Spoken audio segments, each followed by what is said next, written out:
The last thing I want y'all to focus on when you're drafting is your mana curve, the cost of each spell that you cast. You're going to want spells to cast on basically each turn of the game, so it's good to have spells of different costs, but how many of each cost should you draft? You should draft a couple things that cost 1, lots of things that cost 2 and 3, a few things that cost 4 and 5, and then maybe 1 or 2 things that cost 6 or 7. You probably shouldn't go crazy on the high cost spells. If you do, like if you manage to grab something crazy that costs 7 or 8 or 9 mana, you're going to want to account for that by running more lands or running more sources of ramp. Things that give you more mana that aren't lands. Things like mana dorks or mana rocks, different things like that.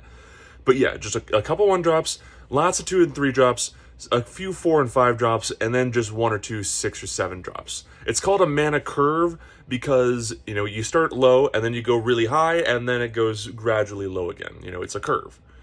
Pretty easy to understand. The reason for the curve is because late game, you don't want to be casting your 1-drops because they probably aren't as good as your things that cost more. And when it's early game, you're not going to want to have your 6 or 7 drops in hand because you can't cast them until you have enough mana. So just grab a variety of things that cost differently, just lots of things that cost 2 and 3, a few things that cost 4 and 5, and then just nothing too crazy. Just remember, it's not about the magic, it's about grading your cards on a bigger curve than my math class in high school.